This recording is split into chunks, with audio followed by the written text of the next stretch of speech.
Alors, prédicateur Thierry, nous allons embrayer rapidement sur le deuxième sujet, qui est le port du voile.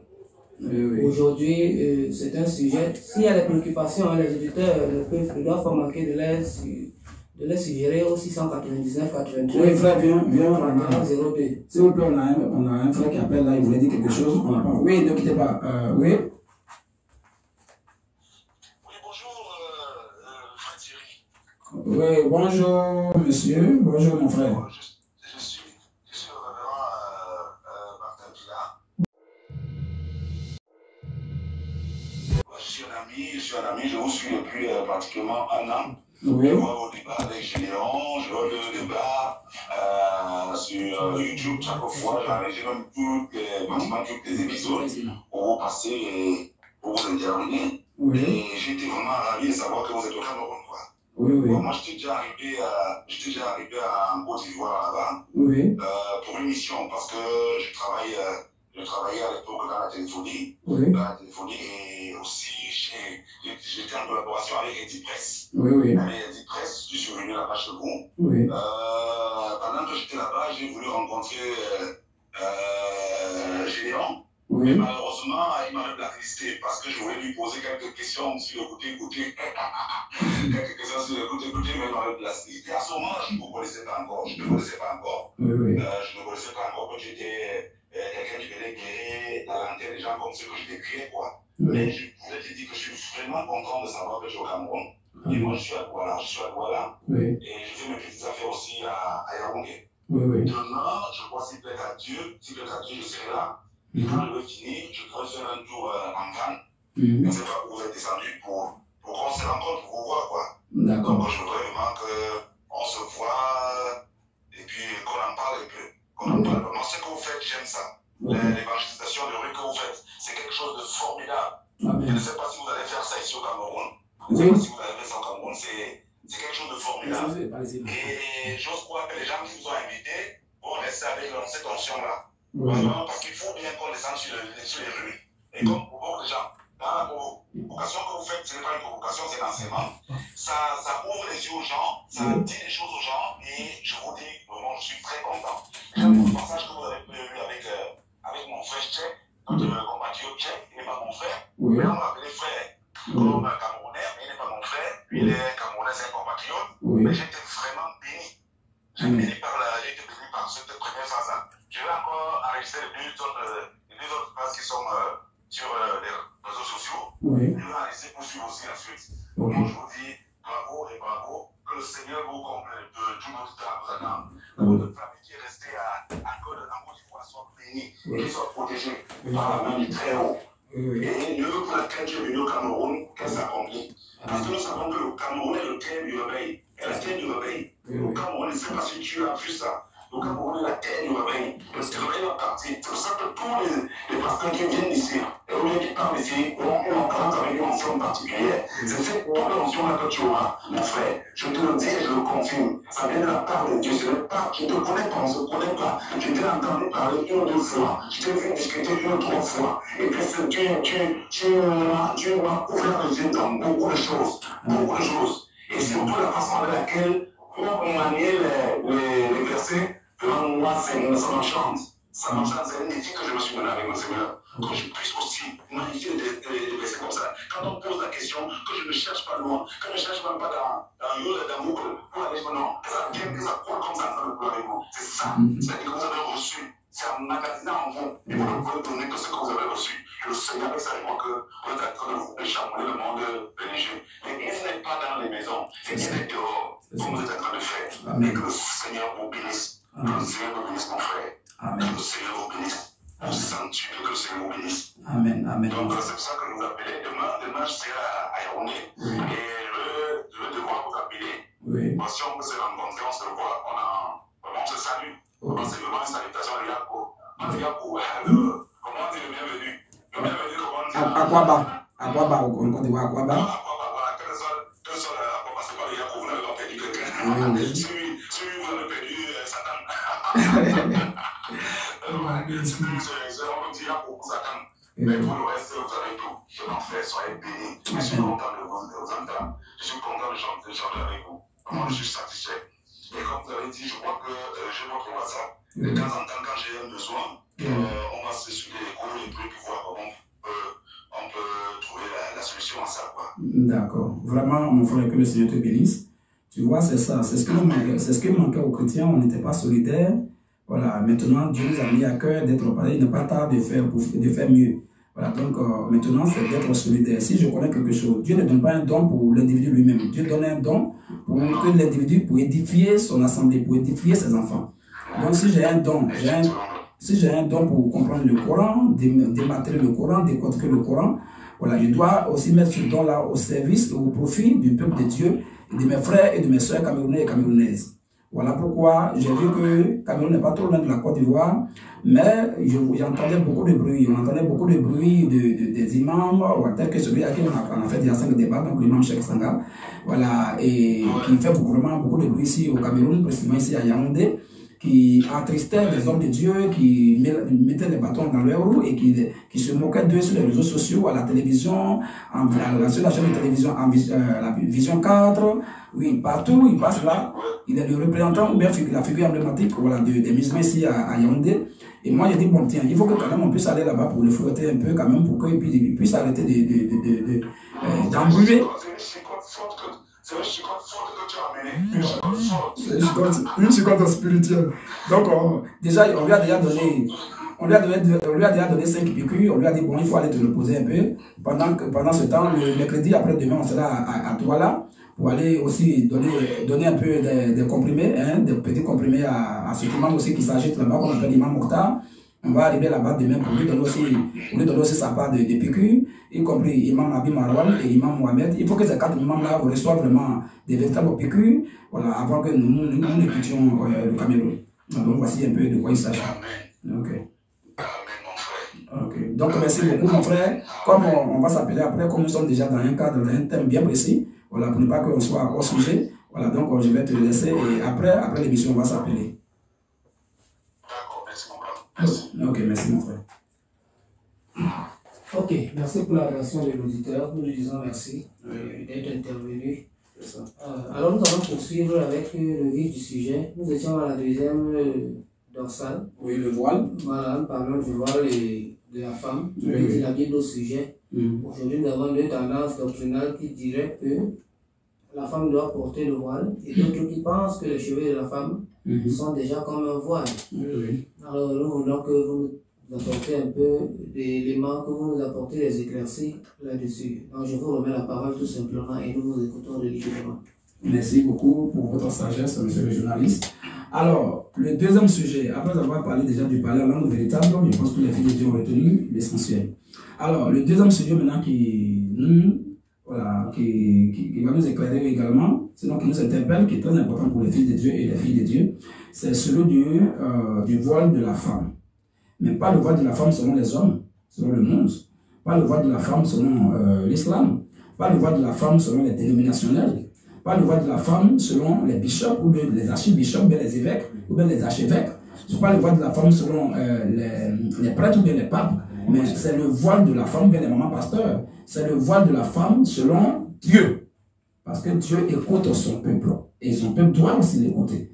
Jésus-Christ a dit dans Matthieu que le ciel et la terre passeront, mais mes paroles ne passeront point. Et il continue de dire encore dans Jean 3, verset 34, que celui que Dieu a envoyé, il ne fait que dire les paroles de Dieu.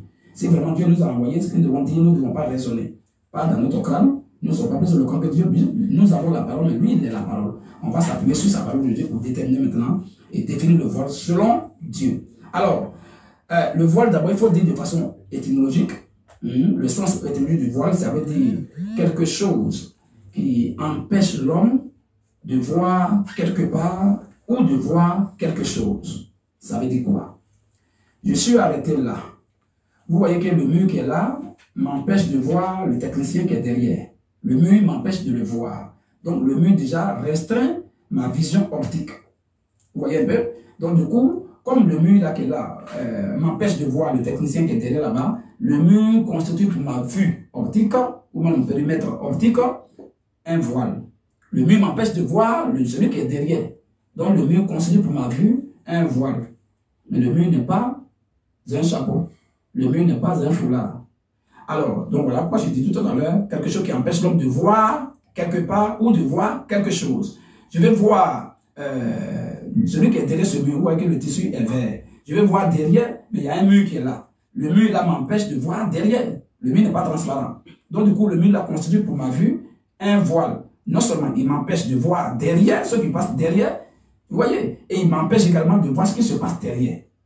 Tu vois, de voir quelqu'un qui est derrière, et ou bien de voir l'animal qui est derrière, donc quelque chose, ou quelqu'un, ou de voir l'action qui se déroule là, parce que les gens sont en train de se battre.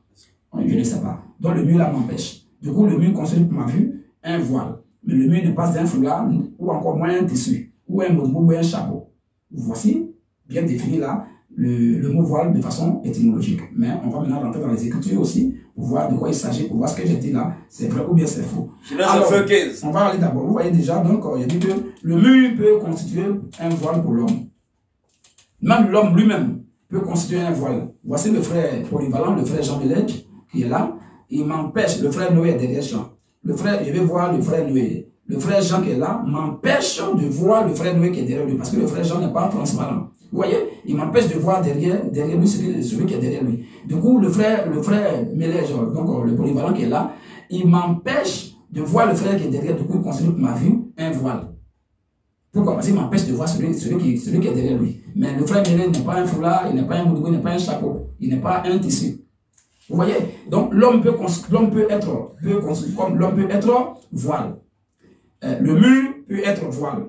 Même l'argent peut être voile. Même l'incrédulité peut servir de voile. Dans la mesure où ça m'empêche de croire, ça peut être voile pour moi. Donc, on va maintenant rentrer dans la parole pour que vous voyez déjà, à commencer par l'argent, dans quel sens l'argent peut constituer un voile pour quelqu'un. Donc, on va voir, comme j'ai dit, tout ce que j'ai dit, je vais prendre l'exemple dans la Bible, je vais prendre les versets. D'abord, on va commencer par l'argent, après, on va passer par l'incrédulité, et on va passer par chevelure. Cheveux aussi peut être voile. Si cheveux m'empêche de voir le crâne de la femme, de voir ses cuisses chevelures, alors du coup, la chevelure de la femme me considère pour moi un voile, dans la mesure où sa chevelure m'empêche de voir en bas de sa tête. Vous voyez déjà? Donc, on va rentrer dans la Bible, pour que vous voyez que cheveux est voile dans la Bible, l'incrédulité est voile dans la Bible, et même l'argent est voile dans la Bible. On va voir maintenant où l'argent constitue voile. Genèse 20, 15. Genèse 20, verset 15 à 16. Abimelech dit. Abimelech dit. Voici. Mon pays est devant toi. Mon pays est devant toi. Demeure où il te plaira. Demeure où toi tu veux. Et il dit à Sarah. Et maintenant, Abimelech dit à Sarah, qui est la femme d'Abraham. Voici. Je donne à ton frère. Je donne à ton frère Abraham 1000 pièces d'argent. Pas un foulard, pas un tissu. 1000 pièces d'argent. 1000 pièces d'argent. Cela te sera un voile. La 1000 pièces d'argent sera un voile sur les yeux. Sur les yeux. Pour tous ceux qui sont avec toi. Pour tous ceux qui sont avec toi. Et auprès de tous. Et auprès de tous. Tu seras justifié. Tu seras justifié comme une femme qui n'a pas commis d'adultère. Parce que Abraham avait dit à Abimelech et Sarah, c'est pas ma femme, mais c'est ma soeur. Elle aussi, elle a dit, non, c'est pas mon mari, mais c'est mon frère. Alors, quand Abimelech l'a enlevée, puisqu'il sait qu'elle est libre, elle est célibataire, donc il ne pêche pas. Il l'a prise maintenant pour la connaître, sexuellement, et maintenant faire des cadeaux à selon lui maintenant, à son beau-frère, parce qu'elle a dit c'est mon frère. Vous voyez? Et quand il l'a prise là, c'est là que Dieu est intervenu. Dieu intervient et il a dit à Abimelech la nuit, il a frappé d'abord toute la maison d'Abimelech de stérilité. Personne ne pouvait être en élection dans sa maison, personne ne pouvait enfanter. Et il dit, il faut donner la forme de l'homme là, parce qu'il est prophète.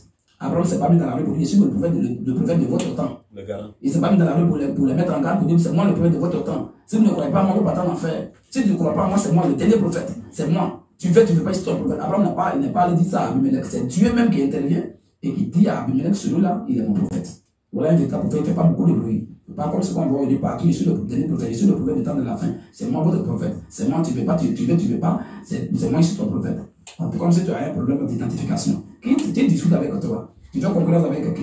Alors, voici, Abraham n'a pas fait concurrence avec quelqu'un, mais c'est resté serein et imperturbable, et Dieu l'a imposé à Abimelech. Et Abimelech dit, ok, comme c'est comme ça, pour ne pas comprendre même qu'elle a couché avec moi, puisque Dieu m'a frappé de sérénité, je ne pourrais pas être en élection, alors je vais donner l'argent là comme symbole pour qu'elle soit justifiée, pour ne pas que les gens la regardent comme une prostituée, ou comme une femme qui a commis un adultère. Donc l'argent te sera comme un voile sur les yeux de tout ce qu'on te voit. Ça va les empêcher, l'argent qui va les empêchera tous cette fois-ci de te considérer comme une femme adultère. Donc l'argent maintenant va empêcher les gens de considérer à Sarah comme une femme qui a commis l'adultère. Donc du coup l'argent constitue un voile, comme on a dit. Ça te sera un voile sur les cieux de tout ce que ils vont te voir et tu seras justifié auprès d'eux. Donc on va dire que l'argent est là, et voilà. Mais est-ce que l'argent c'est un foulard? Les pasteurs menteurs de ce monde, les pasteurs corrompus, qui n'ont même pas reçu d'appel divin, mais qui s'autoproclament parce qu'ils ont eu un diplôme pastoral à l'école de docteur, ils sont déjà pasteurs, ils s'envoient eux-mêmes. C'est eux qui ne connaissent pas la parole de Dieu qui vont mentir, qui vont dire aux gens que voilà, partout on va voir ces foulards. C'est pas foulard. Même le mot foulard n'est pas dans la Bible. La Bible avait ses 1189 chapitres, 38 000 versets bibliques, 3 millions de lettres. Le tour est sur l'espace de 1600 ans avec un auteur, avec 40 auteurs différents. Il n'y a pas un seul iota là-bas où on parle du foulard, ça n'existe pas. Alors, si eux ils disent aux femmes d'attacher foulard, c'est ça qui est leur voile. Si on leur demande où c'est écrit, ils vont dire quoi?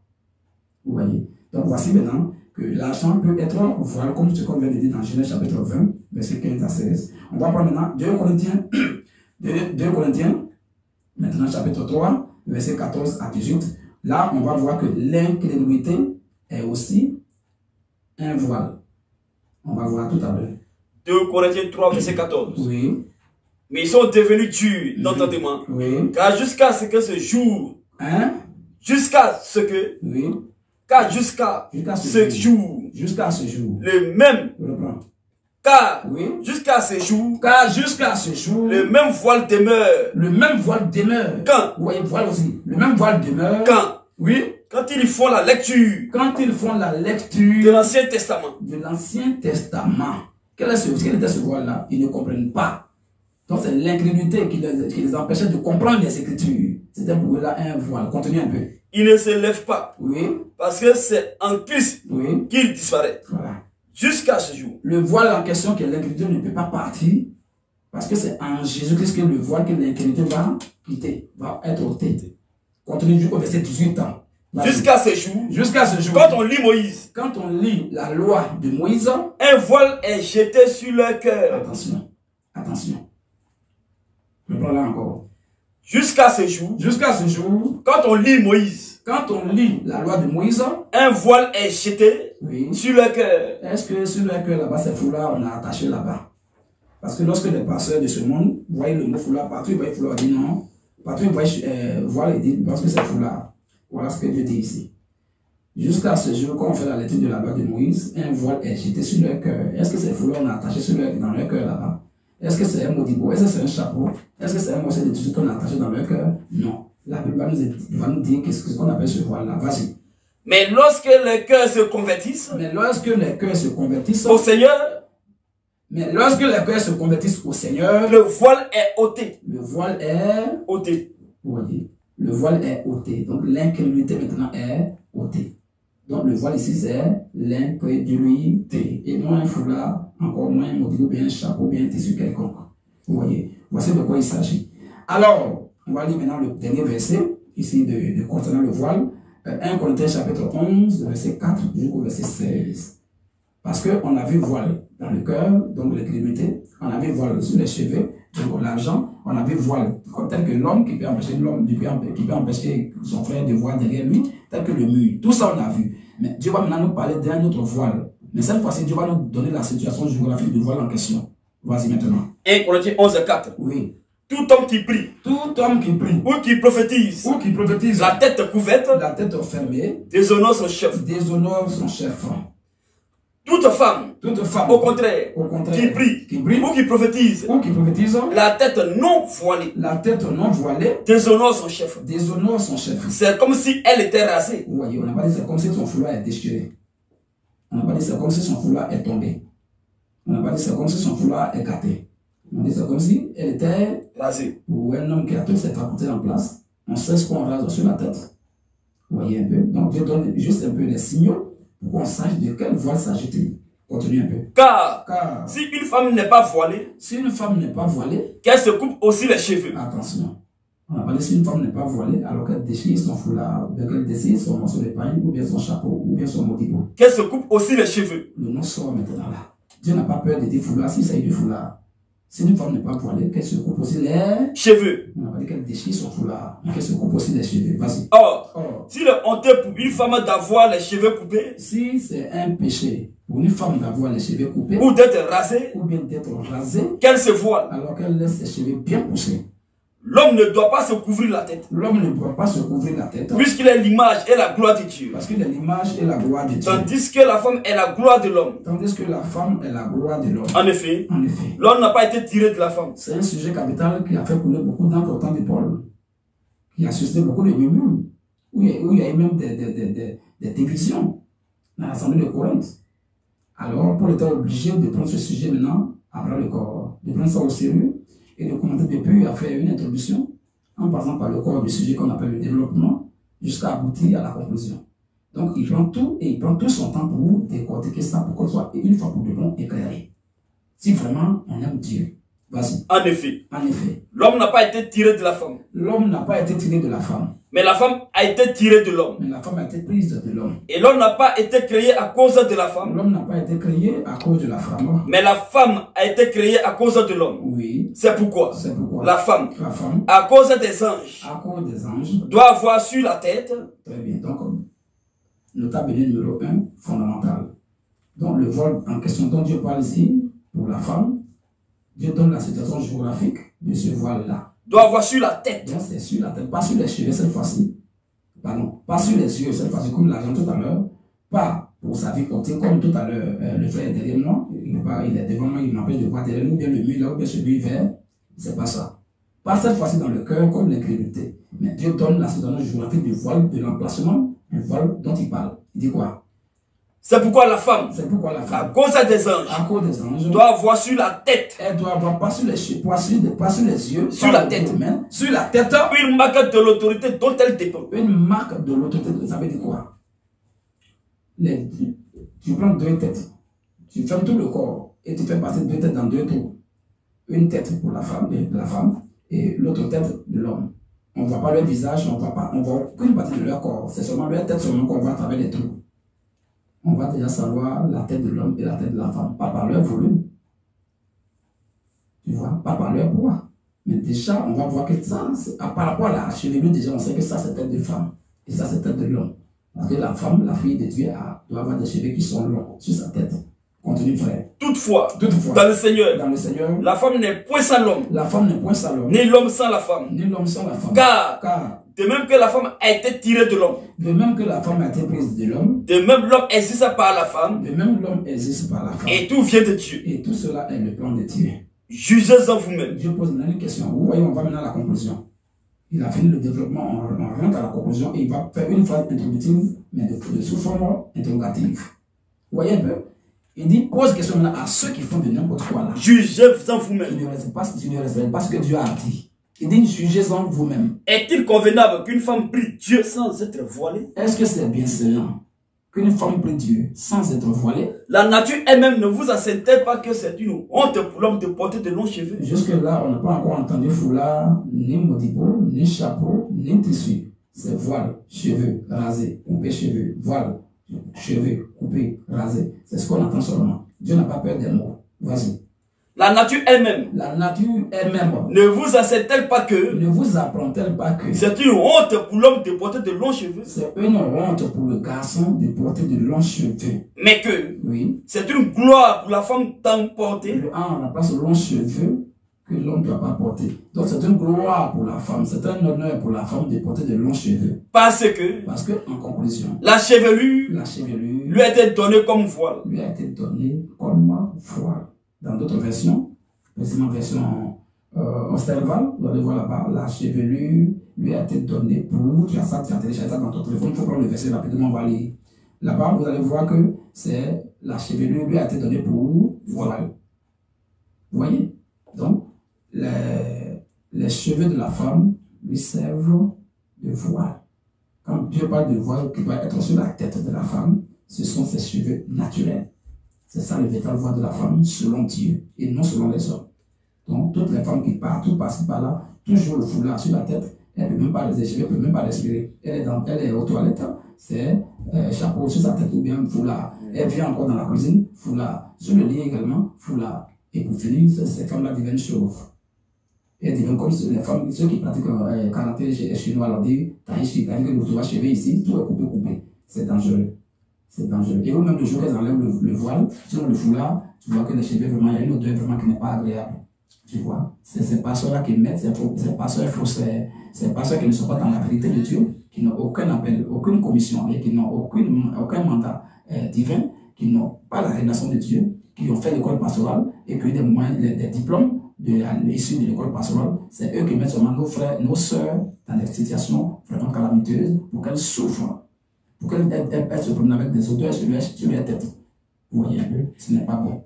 Donc, si quelqu'un se plaît à contester, tout ce qu'on a dit là, si malgré ça, il y a des pasteurs ici, ou bien des hommes de Dieu ici, à Douala, ou à Yaoundé, ou au Cameroun, qui se plaît à aller contre ce que nous avons dit là. nous n'avons pas cette habitude. Nous n'avons pas cette habitude. Non plus que les églises de Dieu. Les églises de Dieu, les enfants de Dieu n'ont pas l'habitude de contester la une vérité de Dieu. Voilà ce que la Bible dit concernant le voile de la femme selon Dieu. Merci, monsieur le journaliste. Ok, très bien, nous avons écouté attentivement. Pour ceux qui ont les préoccupations, même au niveau du premier sujet, ils peuvent toujours envoyer leur contribution ou alors leur préoccupation au 699 93 31 02 699 93 31 02. Alors, nous avons entendu, nous avons écouté ce que vous avez dit jusqu'ici.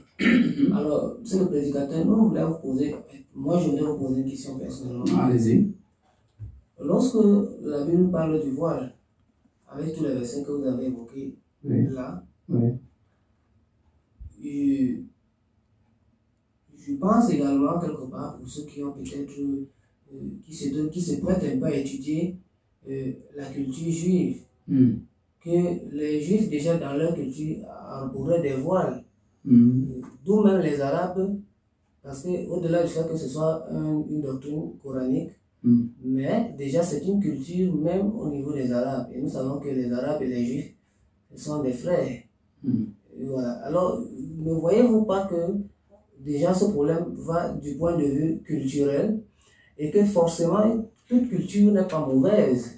Peut-être c'est dans le sens où l'expression voile est utilisée dans la Bible. En fait, je voudrais un peu, c'est que si on pouvait faire une petite, juste l'histoire, voir un peu de quelques informations, quelques éléments pour ceux qui nous écoutent, parce que nous savons que même dans des communautés qui ne sont pas chrétiennes, il y a des personnes qui ont des traditions, comme elles doivent se voiler, c'est parfois c'est le respect, parfois ça n'a rien à voir avec la Bible. Donc je ne sais pas si vous pouvez apporter un peu des éléments là-dessus. Et la deuxième préoccupation que je voudrais avoir, c'est celle de savoir, lorsque vous avez dit tout à l'heure qu'on ne conteste pas, il y a certainement des hommes de Dieu qui vont écouter des pasteurs.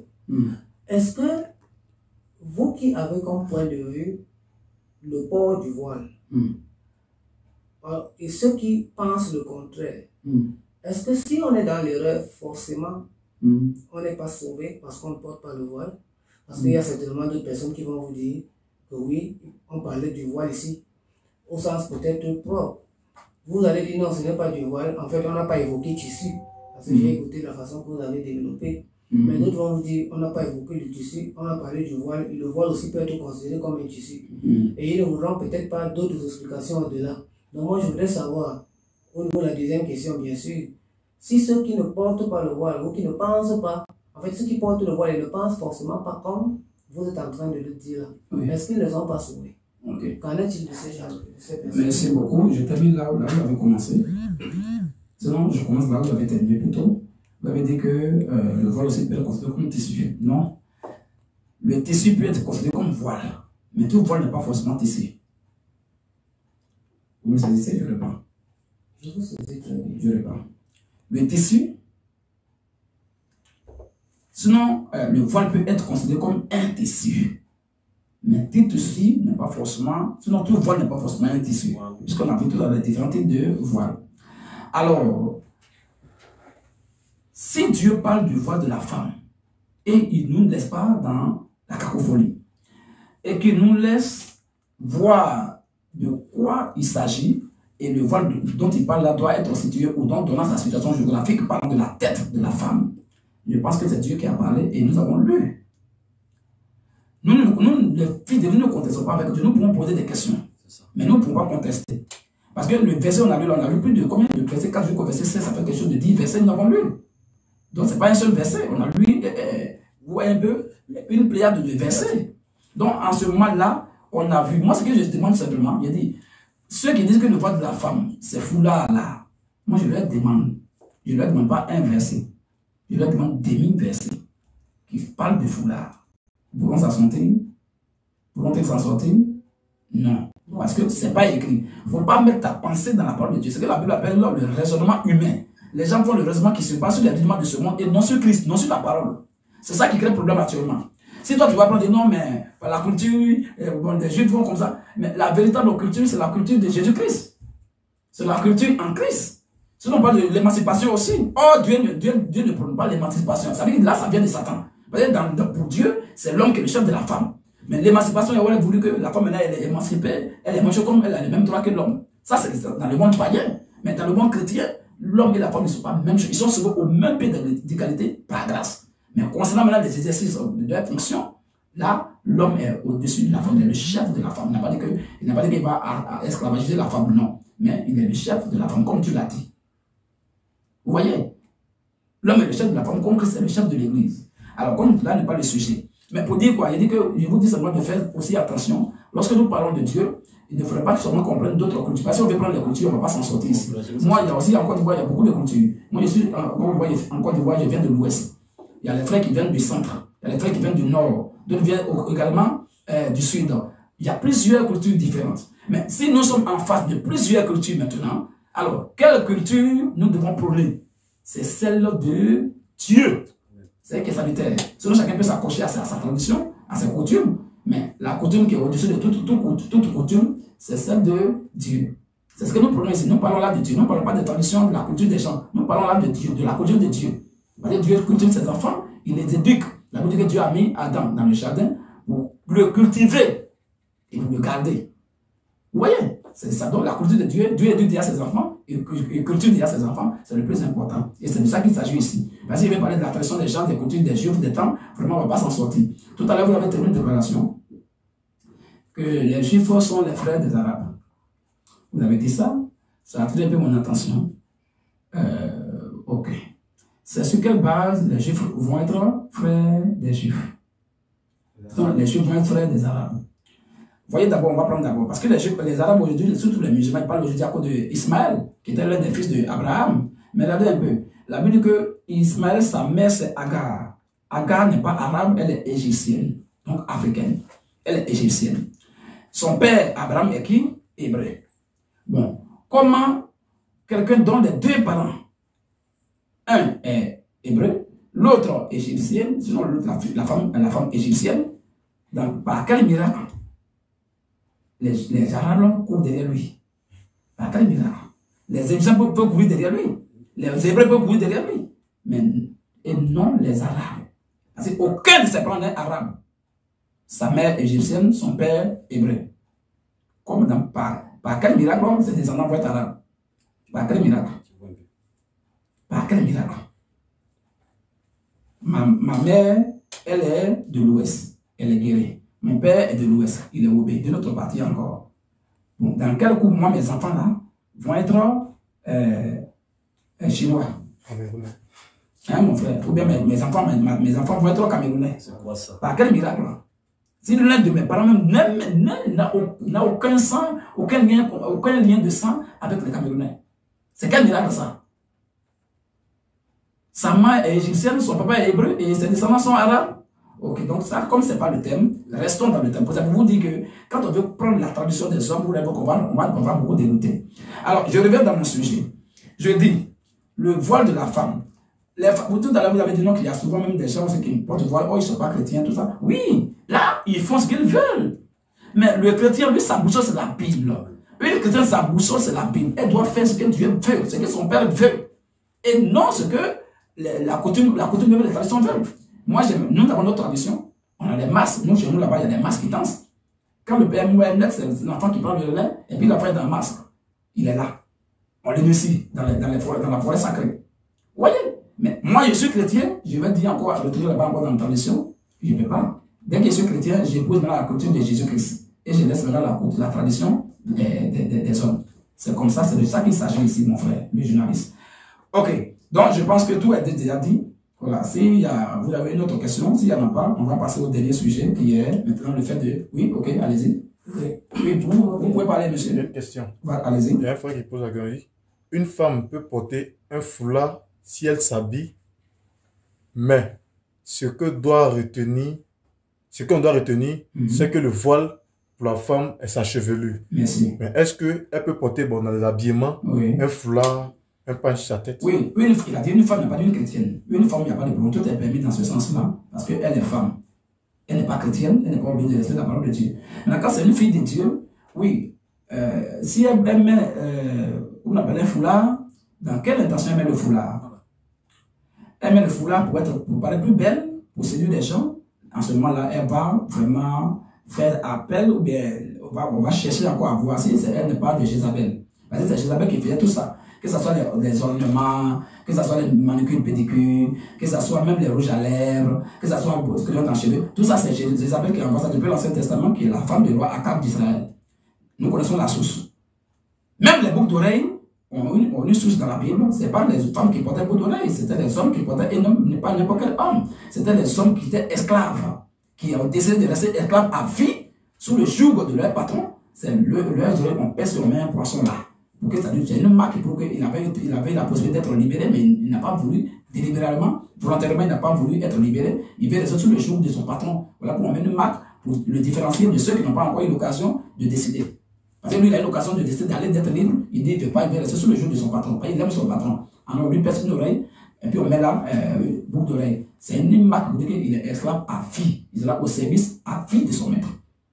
Voici encore là, les boucles d'oreille, c'est leur origine. L'origine, c'est l'esclavage. Vous voyez? Mais nous voyons l'origine, nos sœurs qui toujours portent des boucles d'oreilles passer par là, ce n'est pas aussi correct, bibliquement parlant. Vous voyez? Donc, voici un peu de quoi il s'agit. Donc, une fille qui porte. D'abord, ce qu'on doit dire, c'est que nos filles, il y a des filles de Dieu qui sont chrétiennes, qui sont sincères, qui respectent la parole de Dieu, mais elle n'a pas de longs cheveux. Vous voyez, elle n'a pas de longs cheveux. Or, la Bible veut Dieu veut qu'elle ait de longs cheveux. Comme elle n'a pas de longs cheveux, peut-être ses cheveux sont venus à voir. En ce moment-là, elle peut prendre un morceau de tissu, ou bien un morceau de pagne, ou bien un foulard, comme elle veut, pour mettre ça, pour venir au lieu de prière. Dieu ne la condamne pas, parce que Dieu connaît que les cheveux de sa fille ne sont pas bien. Ce n'est même pas présentable devant les gens. Alors, pour éviter la honte, elle met là, elle met le foulard, ou bien elle peut mettre même, je vais dire, comme on appelle ça, tissage, pour fermer ces cheveux qui sont vivants là, pour fermer ça. Voici l'intention. Dieu voit dans son cœur. Dieu connaît son intention. C'est que l'intention, c'est qu'elle ne veut pas être indisposée des autres. L'intention, c'est que ce n'est pas joli à voir. Ce n'est pas présentable.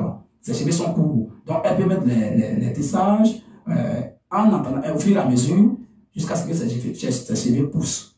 Une fois ses cheveux poussés, elle doit se débarrasser maintenant du tissage. Du coup, tissage n'était pas ses cheveux, mais c'était comme un pédagogue. C'était comme quelqu'un qui joue au ballon et il est blessé. Il ne peut pas marcher sans la béquille. Il prend la béquille pour lui servir de deuxième pied pour marcher. Dès l'instant qu'il est guéri, il doit se débarrasser maintenant de la béquille. Donc la béquille, du coup, est un pédagogue qui l'a aidé à avoir la santé. Étant guéri, étant en bonne santé, il doit maintenant se débarrasser de la béquille parce qu'elle ne joue aucun rôle maintenant dans sa vie. C'est comme ça que nos soeurs doivent faire. Si elle met ces tissages-là dans le souci que ses cheveux poussent, alors si elle a déjà une longue chevelure, elle va faire quoi avec le tissage? Elle doit se débarrasser. Si elle ne le fait pas, ça veut dire qu'elle met le tissage pour une autre intention, pour séduire les hommes, pour elle paraître belle artificiellement. Ce n'est pas juste. Donc voici un peu la part des choses que les hommes de Dieu doivent faire et doivent dire à nos soeurs pour ne pas les égarer. Oui, monsieur, allez-y. Le gars dit, il pose une question. Donc, c'est le fait de croire que le voile est un foulard qui est mauvais.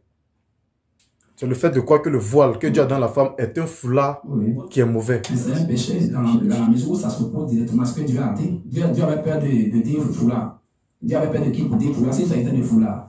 Le foulard même n'est pas dans la Bible. Le foulard même n'est pas dans la parole de Dieu. Si le foulard n'est pas dans la parole de Dieu, si le foulard n'est pas dans la parole de Dieu, toi tu ne peux pas dire foulard. C'est pas correct. Tu vois un peu. Donc voilà de quoi il s'agit. Alors, la Bible dit que nous devons rester dans les limites des Écritures. Nous ne devons pas aller au-delà de ce qui est écrit. Parce que ce qui est écrit, c'est déjà essentiel pour notre salut. On va encore aller chercher quoi encore ailleurs. Alors, si on veut se documenter, ce que tu veux, il n'y a pas de souci. Mais il ne faut pas prendre ça pour mettre ça pour transposer dans la parole de Dieu. Ça sera une cacophonie, ça sera ce qu'on appelle, on appelle ça, une doctrine qui ne vient pas de Dieu en fait. Le paganisme.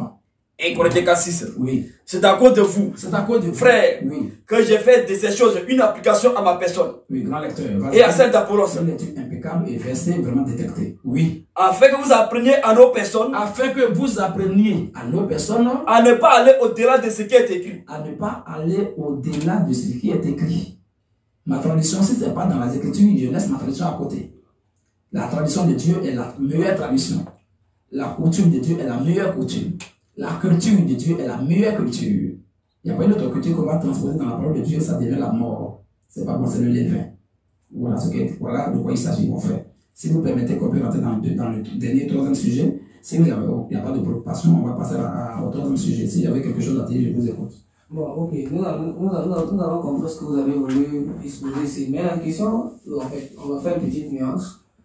Si le voile, ou alors si la chevelure de la femme est le voile, oui. Alors qu'en est-il des femmes qui gardent les cheveux, qui défrisent par exemple les cheveux, des femmes qui font des rajouts sur la chevelure? Qu'en est-il donc? Sans toutefois dire que le cheveu de la femme est un voile, mais juste pour savoir si c'est le cas. Qu'en est-il donc de ces femmes qui font des rajouts et qui se défrisent les cheveux? Du moins, est-ce qu'ils font je vous ai compris, monsieur le journaliste. Déjà, j'ai déjà répondu à cette question, mais je vais insister. Quand la femme fait des rajouts, je dis bien une chrétienne. Là, nous parlons des chrétiens et des chrétiennes. C'est de ça qu'il s'agit. Nous ne parlons pas des femmes en général. Nous parlons des filles de Dieu. Parce que les femmes en général, toutes les femmes s'en foutent. Elles ne sont pas chrétiennes, elles s'en foutent de la parole de Dieu. Mais nous parlons des filles de Dieu. Celles qui se disent chrétiennes, mais celles qui sont chrétiennes. Ou bien les religieux, ou bien les religieuses. Alors ici, j'ai dit que celles qui font des rajouts, si elles sont chrétiennes, qu'elles font des rajouts, dans quelle intention font-elles des rajouts? Dieu regarde au cœur, il n'est pas l'apparence. C'est le cœur d'abord Dieu regarde. Dans quelle intention elle fait des rajouts? Dans le palais, ses cheveux sont courts, ou bien ses cheveux sont vilains à voir, elle met des rajouts pour fermer, pour ne pas indisposer les autres, elle met des rajouts dans le souci que ses cheveux poussent. Si oui, elle ne pêche pas. Si c'est une autre intention pour laquelle elle met des rajouts, elle pêche. Et tout à l'heure, vous avez dit tout à l'heure que celui qui ne croit pas au voile de la femme, qui dit que le voile de la femme, qui ne se voile pas selon Dieu, ou bien celle qui ne voile pas selon Dieu, est-ce qu'elle peut être sauvée ou bien ça peut l'empêcher d'être sauvée? Mais quand nous parlons de voile de la femme, là, vous voyez, il y a ce qu'on appelle des doctrines. Vous voyez, il y a les gens qui m'appellent là, vous voyez que je vais décrocher. Ici, il y a ce qu'on appelle la doctrine. Il y a doctrine selon Dieu. Écoutez-moi très bien. Il y a doctrine, et puis il y a les vérités bibliques. Une vérité biblique, je donne un exemple. Hein. Une vérité biblique, je prends comme ça l'exemple du mariage. Le mariage, ce n'est pas une doctrine. Le mariage, c'est une vérité biblique, c'est une institution divine. Ça veut dire quoi? Je peux croire, je peux la pratiquer. Donc, cette institution divine-là, je peux la pratiquer comme je peux ne pas la pratiquer. Ça ne joue aucun impact sur mon salut. Ça veut dire quoi? Si je sais que Dieu parle du mariage. Mais est-ce que si je ne suis pas marié, je ne vais pas aller au ciel? Je vais aller au ciel. Et il y a plein qui ne sont pas mariés, tant que l'apôtre Paul n'est pas marié, mais ça ne l'a pas empêché d'être sauvé. Ça, c'est une vérité biblique. Mais quand on parle d'une doctrine, c'est ce qui est obligatoire. Tu ne veux pas, tu n'as pas pratiqué ça, c'est l'enfer. Donc le voile, c'est une doctrine. Ce n'est pas une vérité biblique, c'est une doctrine. C'est-à-dire que c'est obligé que toutes les filles de Dieu pratiquent ça comme ça. Si quelqu'un se plaît à contester, si quelqu'un ne veut pas pratiquer ça, nous n'avons pas cette habitude. Nous n'avons pas cette habitude. Non plus que les églises de Dieu. Non plus que les églises, que les fils de Dieu, que les filles de Dieu. Donc c'est une obligation, ça c'est une doctrine. C'est que le baptême d'eau. Hein? La Bible, Jésus dit celui qui croit qu'il sera baptisé sera sauvé. Dès l'instant que Jésus a donné l'ordre là, parce que le brigand qui est à la croix n'est pas baptisé parce que lui est venu après l'ordre. Sinon avant l'ordre. Mais ceux qui sont venus après l'ordre là, ils doivent appliquer ce que Jésus a dit. Je lui dis celui qui croira. Toi tu dis non, tu vas aller au ciel mais tu ne veux pas croire en Jésus. Tu vas aller au ciel comment? Ça c'est une obligation, la foi. C'est une autre doctrine. Tu n'as pas cru, tu ne peux pas être sauvé. Vous voyez? Parce que la foi vient de ce qu'on entend. Et ce qu'on entend vient de la parole de Christ. Si tu veux aller au ciel que tu ne crois pas, tu ne peux pas aller au ciel, ce n'est pas possible. Vous voyez? Mais quand c'est une vérité biblique, je peux la pratiquer comme je peux ne pas la pratiquer. Je n'ai pas dit que le mariage est mauvais. Je crois au mariage, mais je peux ne pas me marier et être célibataire. Et le célibat ne va pas m'empêcher d'aller au ciel. Parce que ce n'est pas une doctrine. Donc voici un peu la différence. Il y a doctrine, si tu ne pratiques pas ça, tu ne peux pas aller au ciel. Mais les vérités bibliques, il y a les vérités bibliques, si on ne pratique pas, ça ne joue pas sur notre salut. Voilà de quoi il s'agit. Allez-y. Il y a un auditeur qui pose une question. Oui. D'abord, il a envoyé un message disant bonsoir Dunamis FM. Oui. Bonsoir au frère Thierry et son équipe. Oui. Un bonsoir particulier au frère Bombardier. Oui. Frère Thierry, je vous suis depuis un moment sur les réseaux sociaux Oui. et j'adore ce que vous faites pour l'édification du peuple de Dieu. Amen. Ma question est de savoir quel est le sort qui est réservé dans la Bible aux personnes communément appelées Rasta. C'est le frère Hervé Kwame depuis Yaoundé. Depuis Yaoundé.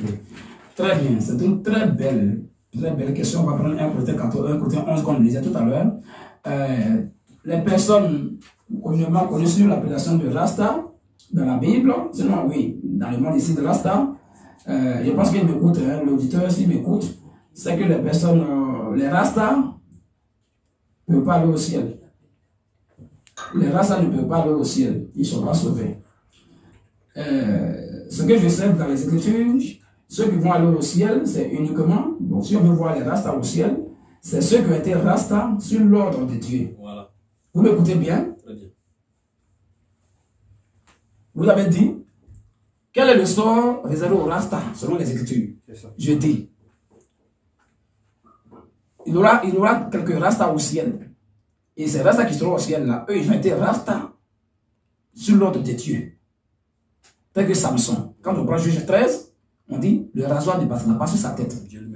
C'est Dieu qui a dit ça. Là, lui, si tu lui demandes pourquoi tu gardes tes cheveux, il va te montrer le verset qui le concernait. Ah, voilà ce que Dieu a dit. Même à mes parents, il n'était même pas encore né. Dieu a dit à ma mère que le rasoir ne passera pas sur ma tête. Là, et puis encore, il a fait cette tresse sur sa tête. Tout ça, c'est prophétique. Cette tresse qui était vue, les 7 ailes de l'église. Bon, je ne vais pas rentrer dans les détails. Donc, pour lui, il a au moins une source. Un recours, il peut voir. Après, encore, il y a Samuel, le prophète Samuel. Avant que sa mère ne l'enfante, Dieu aussi a dit que le rasoir ne passera pas sur sa tête. Donc, Samuel, quand on lui demande, il y a un verset sur lequel il va s'appuyer. Samson, il y a un verset sur lequel il va s'appuyer. Mais tous les autres races qu'on voit là, c'est que la Haïlé Sélassié a son groupe là. Ils vont s'appuyer sur quel verset? Qui leur a dit de ne pas se coiffer? Tu vois? Alors, voici le verset, voici le verset qui s'applique à eux. Vas-y. 1 Corinthiens 11, verset 14. 1 Corinthiens 11, verset 14. La nature elle-même. La nature elle-même. Ne vous enseigne-t-elle pas que. Ne vous enseigne-t-elle pas que. C'est une honte pour l'homme Oui. de porter de longs cheveux. C'est une abomination maintenant pour l'homme. Après ce temps-là, c'est une abomination pour l'homme. Pas pour Samson, pas pour Samuel, parce que eux, c'est sur l'ordre de Dieu. Et c'est écrit noir sur blanc dans la Bible. Selon 1 Samuel chapitre 1. Selon aussi 1 Juge chapitre 13. Pour Samson est là-bas. Dans 1 Samuel chapitre 1. Pour Samuel est là-bas. Mais eux, les restes, c'est Haïlé Sélassié, tout cela. Pour eux, le verset se trouve où? Voici le verset qui s'applique à eux. Vas-y. La nature elle-même. La nature elle-même. Ne vous enseigne-t-elle pas que. Ne vous apprend-elle pas que. C'est une honte pour l'homme de porter de longs cheveux. C'est une abomination. C'est un péché pour l'homme de porter de longs cheveux. Mais que c'est une gloire pour la femme d'emporter. Ce qui est péché pour l'homme qui l'amène en enfer, ça, c'est bon pour la femme. Pourquoi? Parce que la chevelure lui a été donnée comme voile. Pas parce que le foulard, mais parce que la chevelure lui a été donnée comme voile. C'est en cela que dans le livre de Jean, chapitre 12, qu'on va lire pour on va boucler maintenant avec ce thème, pour aller sur le dernier thème. On va boucler maintenant avec ce verset-là de Jean, chapitre 12, verset 2. Verset 1, verset 3. Jean 12 premier. 6 jours avant la Pâque. Avant la Pâque. Jésus arriva à Béthanie. Jésus est arrivé à Béthanie. Où était Lazare? Où était Lazare? Il avait été ressuscité des morts. Qu'il a ressuscité des morts. Là. On lui fit un souper. Marthe servait. Le repas. Et Lazare était un de ceux qui se trouvaient à table avec lui. Oui. Marie. Ayant pris un livre d'un parfum de nard. Marie ayant pris un paquet, donc un livre d'un parfum de nard pur, de grand prix, et de grand prix, oignit les pieds de Jésus. Elle a mouillé les pieds de Jésus. Et elle lui essuya les pieds. Et elle a commencé à essuyer les pieds de Jésus. Avec ses cheveux. Avec son foulard. Ses cheveux. Avec son chapeau. Avec ses cheveux. Avec son morceau de tissu. Avec ses cheveux. Avec son modibo. Ses cheveux. Vous voyez, c'est clair là. Elle essuie les pieds de Dieu. Parce qu'il s'est manifesté en chair. Et Jésus n'a pas dit, oh, quitte là. Va poser d'abord, va attacher ton foulard et puis tu vas revenir. Mais Jésus a étendu ses pieds correctement. Et elle a mouillé et elle a commencé à essuyer avec ses cheveux. Pensez-vous que si le voile de la femme n'était pas ses cheveux, Jésus n'allait pas s'opposer à ça? On allait s'opposer. Pensez-vous que si le voile de la femme n'est pas ses cheveux et que cette femme se coupait des cheveux et que ses cheveux n'étaient pas longs, elle pourrait essuyer des cheveux qui peuvent être utilisés pour essuyer les pieds d'un individu? Impossible. Ça veut dire qu'elle avait une longue chevelure. Voilà. Moi, mes cheveux là ne peuvent pas essuyer les pieds de quelqu'un. Vous voyez? Ça là, il ne peut pas prendre ça pour essuyer les pieds de quelqu'un parce que c'est court. Et c'est ce que Dieu m'a demandé. Mais quand à la femme, comme Dieu dit de laisser ses cheveux pousser, ça va être long, alors ça pourrait la servir pour faire d'autres choses. C'est-à-dire que essuyer les pieds de Jésus. Vous voyez? Donc voici un peu ce que nous disons, que depuis en ces jours au Nouveau Testament, il n'y a pas l'homme qui va montrer un seul verset que le voile de la femme, non pas la Bible, sur la tête de la femme, ça peut être autre chose en dehors de ses cheveux. Ce n'est pas possible. Parce que sachez que, parce que vous avez parlé un peu de la question des Juifs, mais sachez que le judaïsme n'est pas que le christianisme. Il y a le judaïsme et puis il y a le christianisme. Il n'y a pas salut dans le judaïsme. Voilà pourquoi quand Jésus est venu, il a dit, je suis le chemin, la vérité et la vie. Et il ne s'est pas associé avec ceux qui pratiquaient le judaïsme. Il n'était pas associé à eux. Il s'est mis à l'écart, il a dit, vous êtes dans l'erreur. Ça veut dire que vous devez dire, laissez même, après le judaïsme, vous devez laisser ça. Parce qu'il n'y a pas ça. Le judaïsme n'a jamais sauvé quelqu'un. Le sauveur qui est venu seulement, c'est Jésus-Christ. C'est ce qu'il dit là, c'est ça que nous marchons. C'est clair. Si au moins le judaïsme me sauvait, il n'y a pas de problème parce que là-bas, les femmes s'habillaient. D'autres femmes s'habillaient, même comme on voit chez les Arabes, là, comme des négats. Il y a des négats noirs, des négats blancs chez les musulmans, et les musulmans. D'autres s'habillent, on ne voit même pas le visage, on ne voit rien. C'est comme un masque. On ne sait pas qui est dedans. Si c'est l'homme qui s'est déguisé qui est dedans, on ne sait pas. Si c'est un génie qui est dedans, si c'est un brigand qui s'est mis là pour tromper les gens, pour aller voler, on ne sait rien. Vous voyez? Ça aussi, c'est leur manière de s'habiller. Mais est-ce que cela est dans la Bible? Non. Il y a d'autres aussi, c'est ninja blanc. Elle est en tout blanc, on ne voit rien. Ça aussi. Et puis, d'autres personnes célibataires, personne dans ça. Bon, toi, l'homme va te voir, il va apprécier quoi sur toi? Tout est fermé.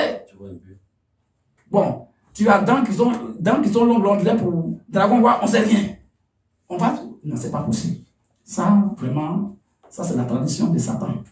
C'est pas Dieu. Il faut faire des choses qui sont dans les Écritures. Voilà.